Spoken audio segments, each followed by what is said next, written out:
Admiral Kethra stood on the command deck of the Dominion's Wrath, the largest warship ever built by the Valorian people. Behind him, through the massive viewing window, stretched a fleet of 1,000 vessels. Each ship carried enough firepower to reduce a continent to ash. Together, they had conquered 17 species across 12 star systems. No one had ever resisted them for long. Today, they had found their 18th conquest. The planet floating before them was blue and green, covered in water and vegetation. It was beautiful in a simple way. The Valorians had seen many such worlds. They always looked peaceful from space. They never stayed that way after the Dominion arrived. "Admiral, we have completed our initial scans," said Officer Velthan, his scales shifting from green to yellow with excitement. "The dominant species calls themselves humans. They appear to be at early spacefaring development.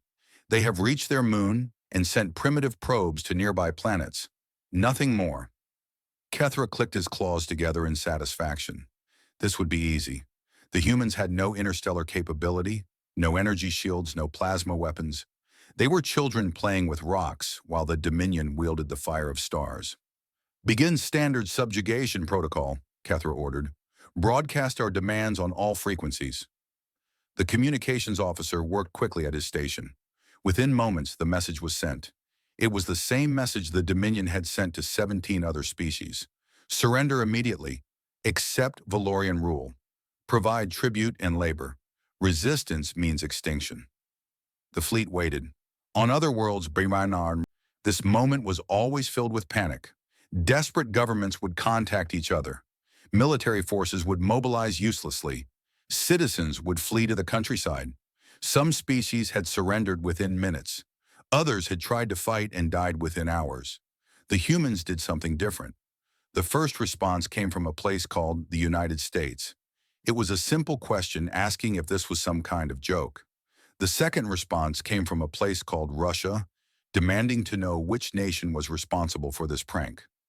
The third response came from China, expressing annoyance at the interruption of their satellite communications. Then came the laughter. It started as scattered chuckling across various frequencies. Within minutes, it had spread across the planet. Radio stations played the Dominion's message alongside comedy commentary. Social media exploded with jokes and memes. Television hosts performed dramatic readings of the surrender demands while their audiences howled with amusement. Kethra stared at the communication feeds in disbelief. His scales had turned a deep purple, a sign of confusion among his people. In all his years of conquest, in all the history of the Dominion, no species had ever laughed at them. "They do not understand," Velthan said nervously. "They must not comprehend the threat." "Then we will make them comprehend," Kethra growled. "Move the fleet into visible range. Let them see what approaches their world." The 1,000 ships of the Valorian fleet moved forward as one. They positioned themselves in a perfect sphere around Earth, blocking out the stars in every direction. Each vessel activated its external lights, creating a ring of artificial suns around the planet. It was a display that had brought entire civilizations to their knees. The humans stopped laughing. Then they started taking photographs. Millions of cameras pointed skyward. Space agencies around the world trained their telescopes on the fleet. Scientists scrambled to analyze the ships. Within hours, the humans had cataloged every vessel type, estimated their sizes, and begun speculating about their propulsion systems. They were treating the invasion like a science exhibition. A new transmission reached the Dominion's Wrath. It came from an organization called the United Nations, which appeared to be some kind of planetary council. The message was polite, but strange. It welcomed the visitors to Earth. It expressed hope for peaceful dialogue. It invited representatives of the fleet to visit a place called New York for what they called a diplomatic reception. They offered to serve tea. "Tea?" Kethra read the message 3 times. "What is tea?" "A plant-based beverage, Admiral," the research officer replied after consulting the human data networks. "They appear to offer it during social gatherings. It is considered a gesture of hospitality." Kethra's confusion deepened. He had just threatened to enslave their entire species. He had surrounded their planet with enough firepower to crack it in half, and they wanted to give him hot leaf water. "They are insane," Velthan whispered. "The entire species must be mentally defective. Or they are more clever than they appear." Kethra replied slowly. His instincts, honed over decades of warfare, were beginning to whisper warnings. Something about this situation felt wrong. Prey species did not behave this way. They ran, or they fought, or they surrendered. They did not send party invitations to their conquerors. He made a decision. Accept their invitation. I will go myself to this United Nations. I will look these humans in the eyes and make them understand their position. Admiral, is that wise? What if it is a trap? Kethra laughed, though it sounded hollow even to his own ears. What trap could they possibly spring? Their most advanced weapons are chemical explosives and primitive nuclear devices. My personal shield could withstand anything they possess. No, I will go. I will show them that we are not to be laughed at. The journey to Earth's surface took only minutes in a Valorian shuttle. Kethra brought an honor guard of 12 warriors, each clad in ceremonial armor that could deflect plasma fire. As they descended through the atmosphere, they passed over cities and farmland, mountains and oceans. The planet was densely populated. Billions of potential slaves waited below. Yet something troubled Kethra. The cities showed no signs of panic. Traffic moved normally through the streets. People went about their daily lives as if 1,000 warships were not hovering above their heads. Either these humans were too stupid to understand danger, or they understood something that Kethra did not. The shuttle landed on a wide plaza before a tall glass building. A crowd had gathered to watch. Kethra expected fear, perhaps hatred. Instead, he saw curiosity. Children pointed and smiled. Adults held up their communication devices to record the moment. Some waved in apparent greeting. A group of humans in formal clothing approached the shuttle. They walked without fear, their posture relaxed and confident. At their head was a female with gray hair and kind eyes. She smiled as Kethra descended the ramp, as if greeting an old friend rather than an invading conqueror. "Welcome to Earth, Admiral," she said in perfect Valorian.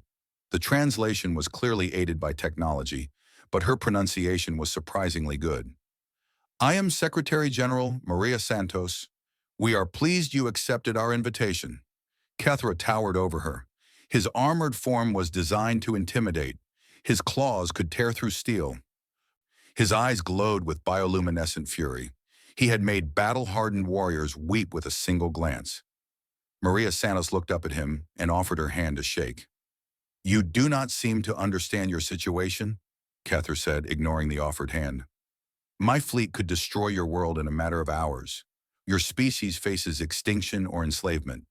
This is not a social call." "Oh, we understand perfectly," Maria replied, her smile never wavering. "You have very impressive ships. Our scientists are quite excited to study them. But threats of destruction are not very productive, don't you think? We have found that civilized beings can usually find better solutions than violence. We are not here to find solutions. We are here to conquer." "Yes, you mentioned that in your message. It was quite dramatic. Several of our entertainment networks have already turned it into a song." She gestured toward the building behind her. "Please come inside. We have prepared refreshments. The tea is excellent, I promise, and we have much to discuss." Kethra found himself walking forward, though he had not intended to move. There was something about this human's calm certainty that compelled him. She acted as if she held all the power in this situation, as if the 1,000 warships above meant nothing. As he entered the building, surrounded by smiling humans who seemed genuinely pleased to meet him, Admiral Kethra felt something he had not experienced in many years. He felt uncertain. These creatures were not behaving as conquered peoples should. They were not behaving as any species should. For the first time in his long career of conquest, Kethra wondered if perhaps the Dominion had finally found something it could not conquer. Then he pushed the thought aside. They were primitives. They had no real power. Their confidence was simply ignorance. He would teach them the truth soon enough. At least that was what he told himself as he sat down to drink tea with creatures who should have been trembling at his feet. But somewhere deep in his warrior's heart, a small voice whispered that he had already lost a battle he did not even know he was fighting. The humans continued to smile. The tea was surprisingly pleasant. Kethra would never admit this to anyone, but the warm liquid had a soothing quality that his people's own beverages lacked. He sat in a large conference room surrounded by human leaders from every nation on the planet. They had gathered quickly, as if meeting alien invaders was a normal part of their schedule. Secretary General Maria Santos sat across from him, still wearing that infuriating smile. Around her were presidents, prime ministers, generals, and scientists. They watched Kethra with open curiosity rather than fear. Some took notes. Others whispered to each other like students observing an interesting specimen. "You are treating this like entertainment," Kethra growled. "Do you not understand that I could order your cities burned within the hour?" "Of course we understand," said a human male who had been introduced as the President of the United States. "We have had many discussions about how to respond to your arrival. The general consensus was that panic would not help anyone. Your calmness will not save you. Perhaps not. But neither would screaming and running around." The human shrugged in a gesture that seemed to indicate acceptance. "We have faced extinction before. Asteroids, ice ages, diseases, wars. We are still here. If your fleet destroys us, then it destroys us. But we will not spend our final days in terror.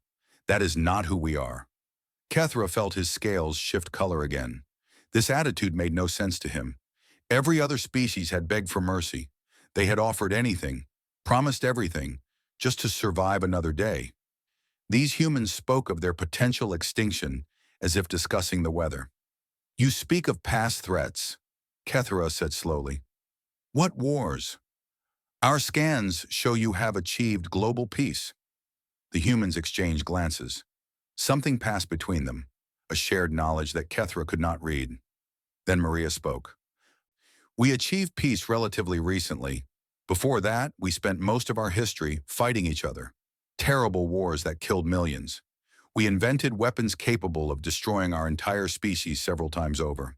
Then we invented more. Then we invented even more after that. You fought among yourselves with weapons of mass destruction? Constantly, for thousands of years. Over land, over resources, over ideas, over pride. We are very good at war, Admiral. Better than we wish we were." Her smile faded slightly. "We have chosen peace because we grew tired of death, not because we forgot how to cause it." A cold feeling crept through Kethra's body. He had assumed these humans were peaceful because they were weak. The idea that they might be peaceful because they had already mastered violence beyond anything he could imagine had not occurred to him. But no, this had to be bluffing. Their technology was primitive. His scans had confirmed it. "Your words are bold," he said, "but words mean nothing against plasma cannons and energy shields. Tomorrow I will demonstrate what the Dominion is capable of. Then we will see if you still smile." Maria nodded as if he had said something perfectly reasonable. "Of course, Admiral. A demonstration. Would you prefer to conduct it in an unpopulated area? We have several desert regions that might serve. Or perhaps one of the uninhabited moons of our outer planets?" Kethra blinked. She was helping him plan his show of force. She was treating his threat of destruction as a scheduling matter. "I will destroy one of your moons," he decided, "the small one orbiting the fifth planet. Your scientists seemed interested in our weapons. Let them study the results." "Europa? That is a fascinating choice. Our scientists will be disappointed to lose it, but I suppose they can observe the process instead. Shall we arrange for observation vessels? We have several capable of reaching that distance. You may observe if you wish. It will help you understand what awaits your world if you do not surrender." The meeting ended with handshakes and more offers of tea. Kethra returned to his shuttle feeling deeply unsettled. He had threatened these creatures with the destruction of a celestial body, and they had responded by offering to help him coordinate the event. Either they were the most foolish species he had ever encountered, or there was something very wrong with his understanding of the situation. The next day, the Valorian fleet moved to the outer solar system. True to their word, the humans had sent observation ships, primitive vessels with chemical rockets and basic sensors, but they had actually come to watch their own doom demonstrated. Kethra stood on the command deck as his weapons officers prepared the attack. Europa hung in space before them, a ball of ice and rock. It would serve as a perfect example of Valorian might. "Fire all primary weapons," Kethra commanded. The fleet unleashed its fury. 1,000 ships released beams of concentrated plasma, antimatter warheads, and graviton pulses. The combined assault struck Europa with enough force to shatter a planet. The moon cracked, then broke apart, then vaporized. Where a world had existed moments before, now there was only an expanding cloud of superheated debris. It was beautiful in its terrible way. Kethra felt the familiar satisfaction of destruction. This was power. This was what the Dominion represented. No species could stand against such force.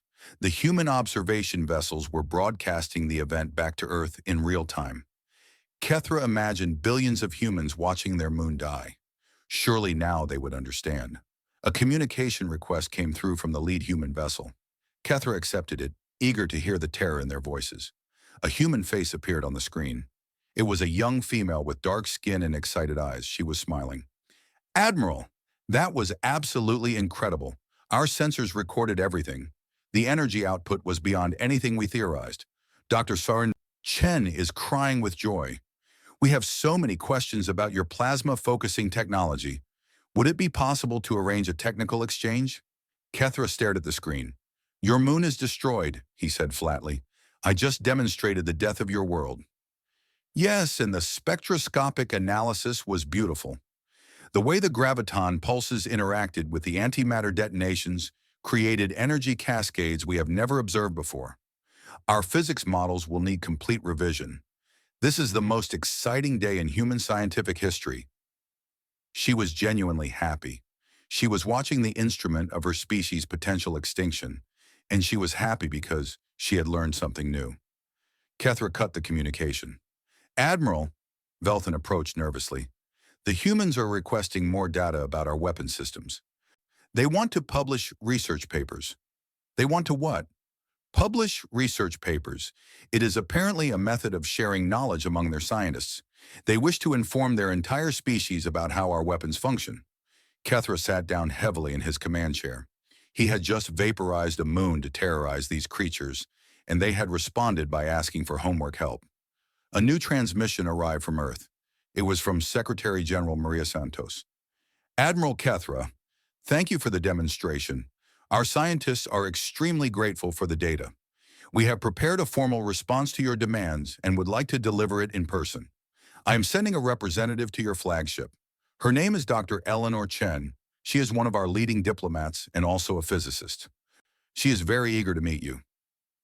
An hour later, a small human shuttle docked with the Dominion's Wrath. It was a pitiful vessel, held together with basic alloys and powered by primitive fusion reactors. The fact that humans had crossed interplanetary space in such a craft was either impressive or insane. Dr. Eleanor Chen emerged from the shuttle wearing a simple suit designed for space travel. She carried no weapons, no guards, no protection of any kind. She walked onto the Valorian warship as if entering a friend's home. She was old with white hair and deep lines on her face, but her eyes were sharp and bright, filled with an intelligence that made Kethra uncomfortable. "Admiral Kethra," she said warmly, "what a magnificent ship. I have so many questions about the artificial gravity. Is it generated through field manipulation or mechanical rotation?" "You are a diplomat," Kethra said, "not an engineer. I am both, and a mother and a grandmother and a gardener when I have time. Humans tend to be many things at once. It is one of our better qualities." She looked around the command deck with obvious appreciation. "Your species has accomplished remarkable things. The energy requirements for interstellar travel alone must have required generations of development. We have conquered the stars. You have barely left your cradle. True, but we are fast learners." She turned to face him directly. "I am here to deliver our answer to your surrender demands. The answer is no. We will not surrender. We will not provide tribute. We will not accept Valorian rule." Kethra's claws extended involuntarily. "Then you choose extinction." "We choose freedom. There is a difference." Eleanor's smile never wavered. "Admiral, I am going to tell you something that I hope you will consider carefully. Humanity would prefer peace. We have seen enough war to last us forever. We do not want to fight you, but if you force us to fight, we will. And I do not think the outcome will be what you expect. You have no warships, no weapons, no defenses. What could you possibly do against our fleet?" Eleanor reached into her pocket and pulled out a small device. It looked like a simple communication unit. She held it up for Kethra to see. This is a quantum-paired transmitter. It is connected to installations throughout our solar system. If I press this button, certain things will happen. Things we would rather not happen. Things that would make your destruction of Europa look like a child's game. Kethra laughed. It was forced, but he made himself produce the sound. You expect me to believe that primitive humans have weapons beyond ours? I expect you to believe nothing, Admiral. I am simply telling you the truth and letting you decide what to do with it. Your choice. She put the device back in her pocket. Now, shall we discuss more pleasant matters? Your ship really is fascinating, and I noticed your crew seems tired. Long journey from your homeworld? Perhaps they would enjoy some human entertainment. We have excellent music and stories. I brought samples. The conversation that followed was nothing like any negotiation Kethra had ever experienced.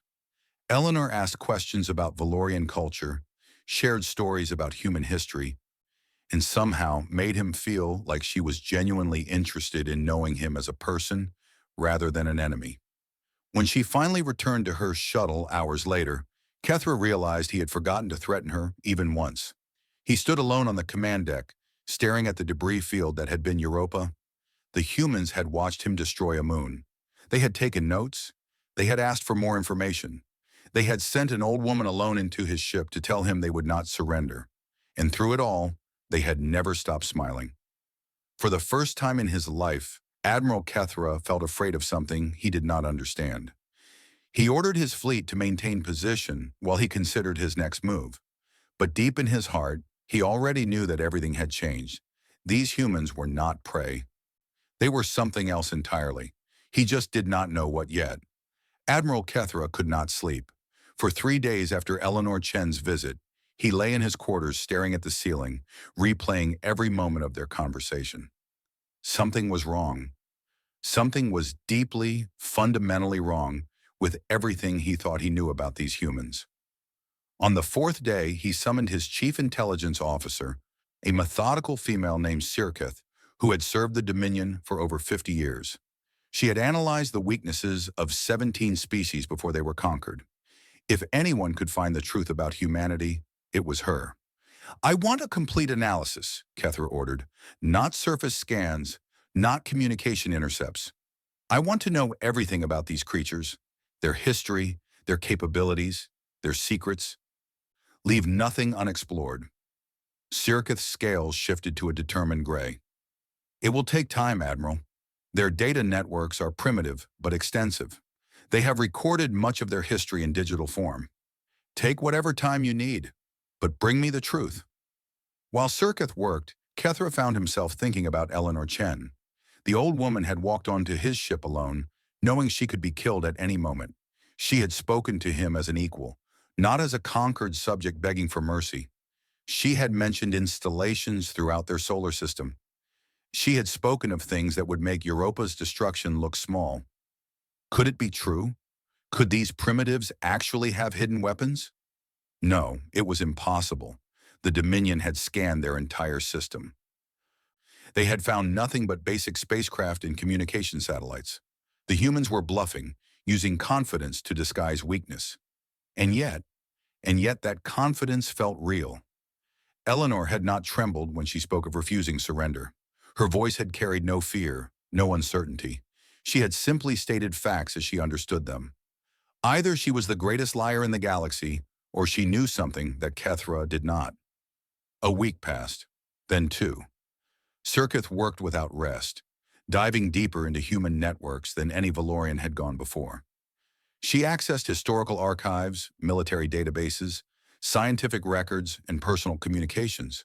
The picture that emerged grew stranger with each passing day. Finally, she requested a private meeting with the Admiral. Kethra received her in his personal chambers, away from the ears of his crew. Sirketh looked different somehow. Her scales had taken on a pale color that Kethra had never seen on her before.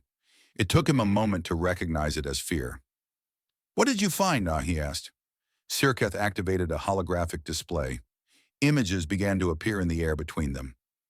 Kethra watched in silence as she presented her findings. "The humans call their planet Earth," she began, "but a more accurate translation might be Deathworld. Their planet is one of the most hostile environments we have ever cataloged. Extreme temperature variations, constant tectonic activity, violent weather patterns, predators at every level of the food chain. The fact that any intelligent species evolved there is statistically improbable. Many species come from difficult environments. Not like this, Admiral. She changed the display to show human history. They did not merely survive their world. They conquered it. They drove their predators to extinction. They reshaped their environment to suit their needs. They spread across every climate zone on their planet, from frozen wastelands to burning deserts. Nothing stopped them. Nothing even slowed them down. Kethra felt a chill run through his scales. Continue. Their history is a chronicle of constant warfare. They have been fighting each other since before they developed written language. War is not an occasional occurrence for humans. It is their default state. They have only been at peace globally for a few decades. Before that, they fought constantly. The display showed images of human conflicts. Kethra watched armies clash with primitive weapons. He watched cities burn. He watched the first nuclear explosion turn a desert into glass. They invented atomic weapons approximately 80 years ago by their calendar, Sirketh continued. Within 2 decades, they had built enough to destroy their own planet several times over. They came within minutes of using them on multiple occasions. Only luck and individual human choices prevented their self-extinction. They nearly destroyed themselves? Many times, Admiral. And yet they survived. They always survive. It is their defining characteristic. Sirketh paused, her scales shifting to an even paler shade. But this is not the worst of what I found.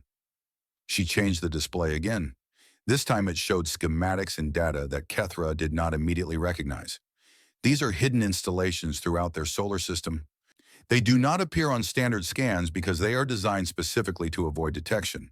We only found them by analyzing decades of supply ship trajectories and power consumption data. Kethra leaned forward. What kind of installations? Weapons platforms, Admiral. Thousands of them, hidden in asteroid belts, buried beneath moons, floating in the darkness between planets. Each one carries weapon systems that our engineers cannot fully understand. They appear to utilize principles we have not yet discovered. That is impossible. They are primitives. They were primitives 50 years ago. They have not been idle since then. Sirketh's voice trembled slightly. Admiral, I analyzed their technological development rate. They have advanced more in the last century than the Dominion has in the last 1,000 years. At their current pace, they will surpass us within 2 generations. If they have not already, the room fell silent. Kethra stared at the display, trying to process what he was hearing. Hidden weapons, technology beyond Valorian science, a species that had nearly destroyed itself with nuclear fire and somehow emerged stronger. Why? He finally asked. Why would they hide this? If they had such power, why not simply destroy us when we arrived? I believe I know the answer, Admiral. Sirketh's scales shifted to a thoughtful blue. I analyzed their cultural materials extensively. Their art, their stories, their philosophy. One theme appears again and again. They value restraint. They believe that the true measure of power is not how easily you can destroy, but how often you choose not to. Their heroes are not those who kill the most enemies, but those who find ways to avoid killing at all. They could destroy us but choose not to? They destroyed one of their own cities with a nuclear weapon. Then they rebuilt it. Then they made the nation that destroyed it one of their closest allies. They do not simply defeat enemies. They transform them into friends. It is their greatest power and their strangest trait. Kethra thought of Eleanor Chen sitting in his ship, offering entertainment and conversation instead of threats. He thought of Maria Santos inviting him to tea. He thought of the human scientists celebrating the destruction of their moon because they had learned something new. They were not stupid. They were not primitive. They were simply so far beyond his understanding that he had mistaken wisdom for weakness. There is one more thing, Admiral. Sirketh hesitated before continuing. I analyzed the trajectory of our arrival, the route our fleet took through their solar system. We passed within range of their hidden weapons platforms 17 times. Each platform had clear firing solutions on our ships. They could have destroyed us before we ever reached their planet. Multiple times over, Admiral. They watched us come. They identified us as hostile.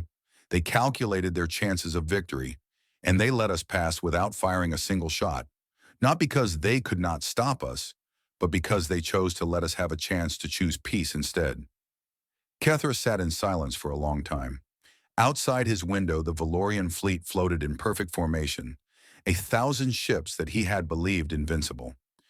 Now he understood that they had survived only because the humans had allowed them to. The old woman's words echoed in his mind. We would rather not fight, but if you force us to fight, we will. He finally understood what she had meant. The humans were not threatening him. They were giving him a chance to avoid mutual destruction. They were extending mercy to an enemy who had come to enslave them. What do you recommend? He asked Sirketh. She turned off the holographic display. I recommend we accept their offer of peace, Admiral. I recommend we become their allies rather than their enemies. And I recommend we do so quickly, before the High Council does something foolish that cannot be undone. The Council will call me a coward. The Council does not know what we now know. And if they attack the humans out of pride or ignorance, there will be no Council left to call anyone anything. Kethra stood and walked to his window. He looked out at his fleet, at the stars beyond, at the small blue planet where creatures of impossible strength had chosen to show him kindness instead of death. He had come to conquer. He had been conquered instead. But perhaps for the first time in his long career, that was not a defeat. Perhaps it was a beginning. Contact Eleanor Chen, he said quietly. Tell her I would like to discuss the terms of friendship. Sirketh's scales shifted to a relieved green. At once, Admiral. As she left his quarters, Kethra continued staring at the stars. Somewhere out there, the Valorian High Council waited for news of conquest. They would not be pleased with what he had to report, but that was a problem for tomorrow. Tonight, he would think about the humans who had every reason to destroy him and chose to offer tea instead. Perhaps they were not so different after all. Perhaps all species had the capacity for mercy buried somewhere deep inside. Perhaps it just took meeting someone stronger to bring it out. The thought made him smile, though he could not explain why. The message reached the Valorian homeworld at the speed of light, crossing dozens of star systems in an instant through the quantum communication network that connected the Dominion. Admiral Kethra had requested guidance from the High Council regarding the human situation. He had chosen his words carefully, revealing enough to concern them but not enough to cause panic. The response came within hours. The council was divided, as he had expected. High Counselor Vexthon, the eldest and most conservative member, demanded immediate attack. These humans were clearly deceiving the Admiral with clever words and fake confidence. No primitive species could possibly pose a threat to the Dominion. The fleet should burn their cities and enslave the survivors as an example to any other species that might think of resisting. Counselor Mirthel, who oversaw scientific development, urged caution. The weapons data that Sirketh had discovered was troubling. If the humans truly possessed technology beyond Valorian understanding, a direct assault could end in disaster. Better to withdraw and study these creatures from a safe distance. Counselor Drexcal, the military commander, proposed a middle path. Send a smaller force to attack a human outpost. Test their defenses. See if their hidden weapons were real or merely clever deception. Only then would the true situation be clear. The debate continued for days as Kethra waited for orders. His crew grew restless. They had come for conquest and glory. Instead, they floated in space, watching human ships come and go from the blue planet below. Some of those ships now carried diplomatic messages. Others carried gifts of art and music. The humans were courting them like potential friends rather than treating them as threats. Eleanor Chen visited the flagship twice more during this period. Each time she brought new offerings. A collection of human literature translated into Valorian, samples of Earth foods adapted for Valorian digestion, musical recordings from 100 different cultures. She never demanded anything in return. She simply gave, as if generosity was the natural state of her species. Why do you do this? Kethra finally asked her during her third visit. You know we may yet attack. You know your kindness may be wasted on creatures who will burn your world. Eleanor smiled in that infuriating human way. Kindness is never wasted, Admiral. Even if you destroy us tomorrow, the kindness we showed you today was still worth showing. It is who we choose to be, regardless of how others choose to respond. Your philosophy makes no sense. It makes perfect sense, actually. You just have to look at it from a different angle. She sat down across from him, moving slowly because of her age, but still carrying that strange dignity that seemed to define her species. Tell me, Admiral, in all your conquests, how many enemies have you made friends? Kethra considered the question. None. Conquered species serve us or die. And how many of those conquered species love you? How many would fight alongside you if you needed help? How many would mourn if your civilization fell? Love and mourning are irrelevant. We have power. That is all that matters. Is it? Eleanor leaned forward. We humans used to think the same way. We built empires that spanned our world. We conquered nation after nation, forcing them to serve. And every single one of those empires fell eventually. Do you know what destroyed them? Not outside enemies, not lack of power. They were destroyed by the hatred of those they had conquered. Slaves always rebel eventually. The oppressed always rise. Power built on fear lasts only as long as the fear remains. What alternative is there?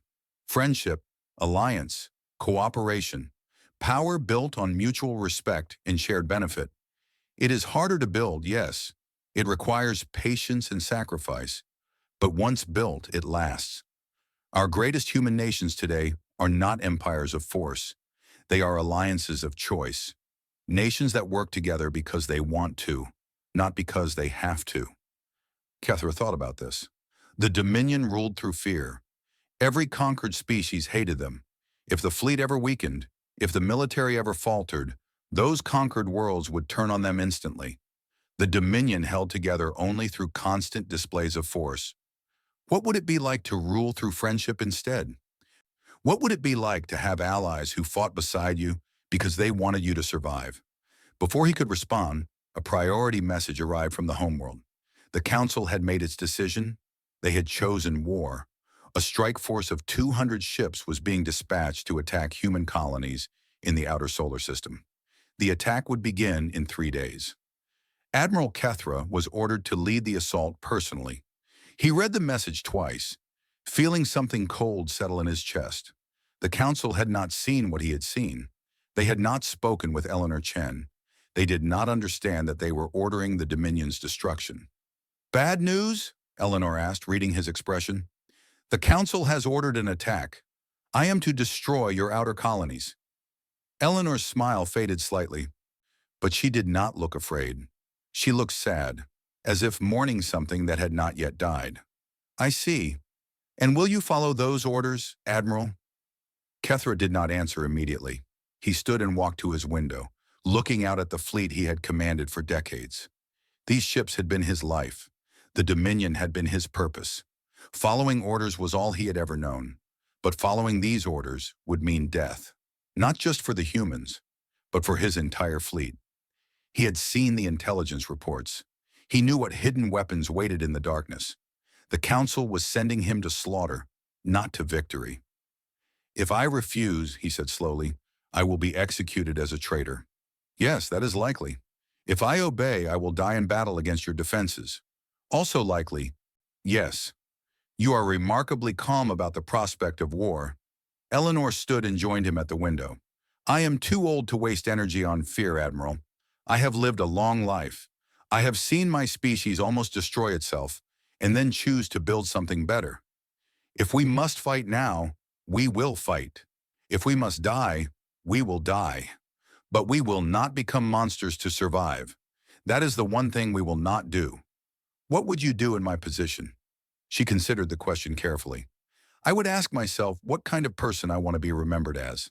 The admiral who followed stupid orders and died for nothing? Or the admiral who saw a better path and had the courage to take it?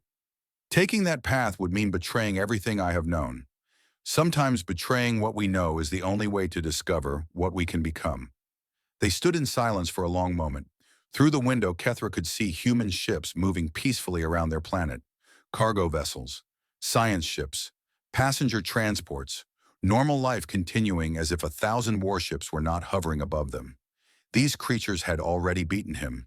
They had beaten him with tea and gifts and gentle conversation. They had beaten him by being kind when they could have been cruel. They had beaten him by showing him that there was another way to live. "I will not attack your colonies," he said finally.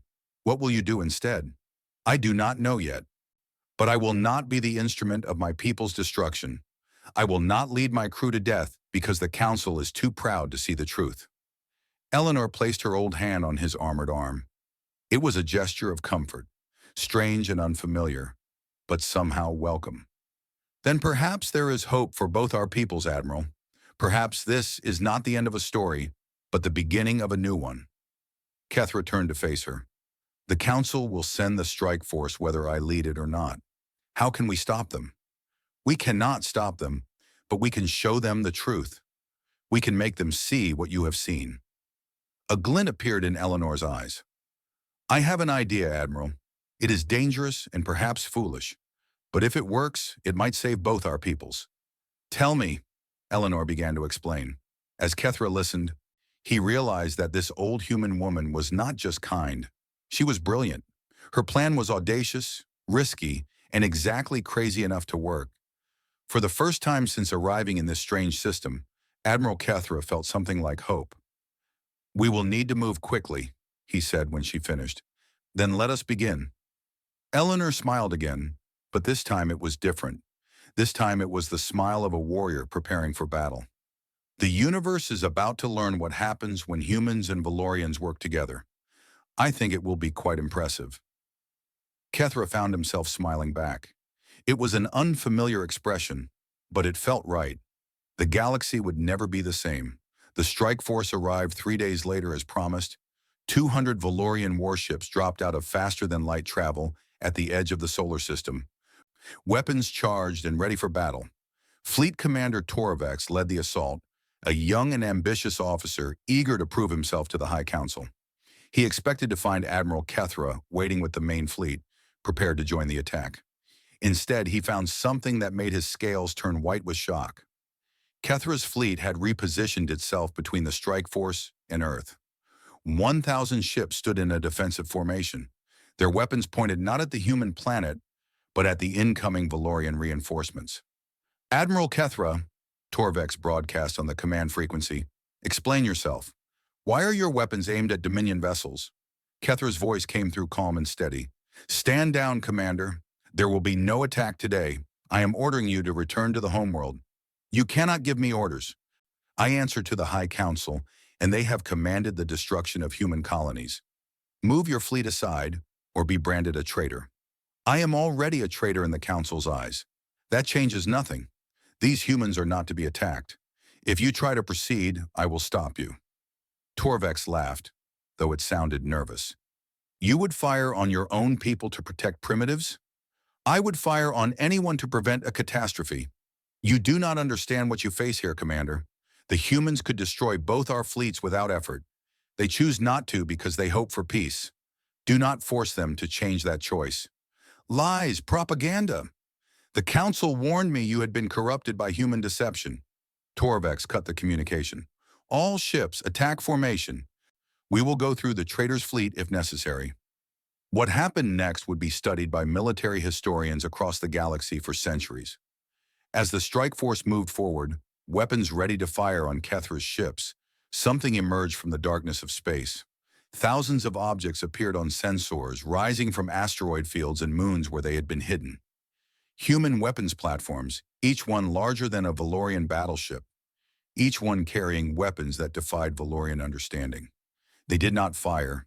They simply revealed themselves, showing the strike force exactly how badly they were outmatched. Where Torvex had brought 200 ships, the humans had revealed over 5,000 platforms, and these were only the ones they chose to show. A new transmission reached both Valorian fleets. It was Secretary General Maria Santos broadcasting from Earth. "Commanders of the Valorian Dominion, we have been patient with you. We have offered friendship. We have demonstrated restraint. Admiral Kethra has seen our true capabilities and made the wise choice to seek peace. Now you must make the same choice." She paused, letting the image of thousands of weapons platforms sink into Valorian minds. We do not want to destroy you. We want to welcome you into a community of peaceful species. But we will defend ourselves if we must. The choice is yours. Peace and prosperity as allies, or death as enemies. There is no middle ground. Choose now. Commander Torvex stared at his sensor displays. 5,000 human platforms, each one capable of destroying multiple Valorian ships. His strike force of 200 vessels suddenly seemed pathetically small. He opened a channel to Admiral Kethra. How long have they had these weapons? Longer than we knew, Commander. They have been watching the galaxy for decades, preparing for the day when someone like us arrived. They chose to reveal themselves now because they still believe we can be friends. Do not prove them wrong. The Council will never accept this. They will send more ships. They will never stop. Then we must change the Council's mind. Kethra's voice grew firm. Join me, Torvex. Not as a subordinate, but as an ally. Help me show our people that there is a better way. The humans have offered us something no conquered species ever could. They have offered us equals. The silence stretched for long minutes. On sensors, the human platforms waited patiently, neither advancing nor retreating. They had made their point. Now they were giving the Valorians time to process it. Finally, Torvex gave an order. All ships, stand down, power down weapons and await further instructions. Relief washed through both fleets. On Earth, crowds that had been watching the confrontation erupted in celebration. In the vacuum of space, two Valorian commanders had chosen peace over pride, wisdom over war. But the battle was not over. It had only changed form. Over the following weeks, Kethra and Torvex worked together to send reports back to the homeworld. They included sensor data showing the human weapons platforms. They included analysis of human technology that proved it exceeded Valorian capabilities. They included recordings of human art and culture showing a species of remarkable depth and potential. Most importantly, they included their own testimonies. Two respected military officers, veterans of countless campaigns, stating clearly that attacking humanity would mean the end of the Dominion.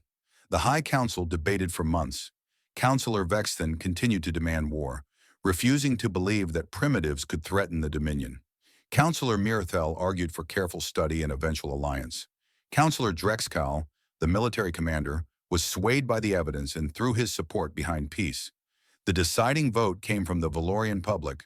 The recordings of human culture had been shared across the homeworld. Millions of ordinary Valorians watched human music and art. They read human stories translated into their language. They learned about human history, both the terrible wars and the remarkable recoveries. Something unexpected happened. They fell in love.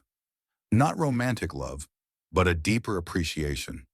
Here was a species that had faced the same darkness that haunted Valorian history. Here was a species that had nearly destroyed itself and found a way to heal. Here was a species that extended friendship to enemies and meant it sincerely. The Valorian public demanded peace. They demanded the chance to learn from these remarkable creatures.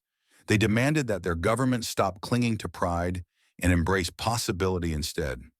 Faced with this pressure, even Councillor Vexthon was forced to relent. A formal peace treaty was drafted. The Dominion would not conquer humanity. Instead, they would ally with them. The signing ceremony took place on Earth, in the same United Nations building where Kethra had first been offered tea. Human and Valorian leaders stood together before cameras broadcasting to both species. They signed documents promising mutual respect, trade agreements, cultural exchange, and defensive alliance. Admiral Kethra stood beside Eleanor Chen as the treaty was sealed. The old woman leaned on a cane now, her health failing after the stress of recent months, but her eyes still sparkled with that strange human fire. You were right, Kethra said quietly. Kindness was not wasted. It never is, Admiral.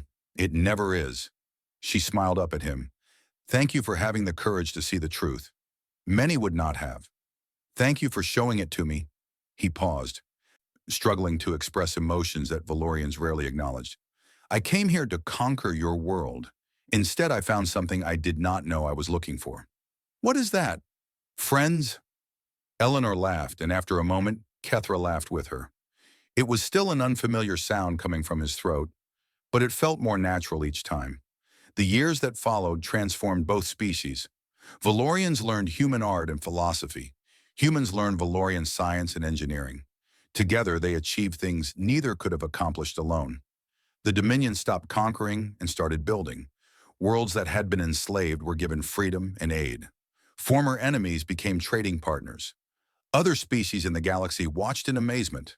The terrible Valorian Dominion, conquerors of a dozen star systems, had been tamed by creatures who responded to threats with laughter and tea.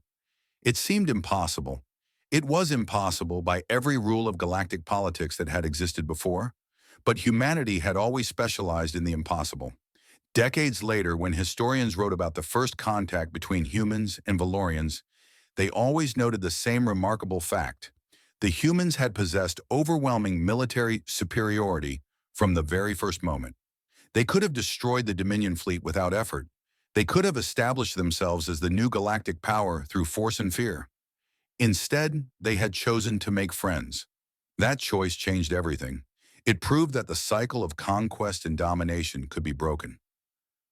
It showed that species could rise above their violent instincts and build something better together. When Admiral Kethra died, many years later, he was honored as a hero by both species. The human who spoke at his funeral was Eleanor Chen's granddaughter, continuing a friendship that had become a family tradition. She ended her speech with words that would be remembered long after both speakers were gone. He came to conquer us, but we refused to be enemies. He expected us to tremble, but we only laughed. And in that laughter, he found something worth more than all the conquered worlds in the galaxy. He found hope. He found purpose. He found us. And the universe was better for it. The audience, human and Valorian alike, rose in applause. Above them, the stars shone as they always had, but now they seemed a little brighter. The galaxy had changed, and it all started because some strange creatures on a small blue planet had responded to invasion with tea and gentle smiles. Humanity had done what it always did. It had looked at an impossible situation and found a way to laugh. And in that laughter was the beginning of everything beautiful that followed.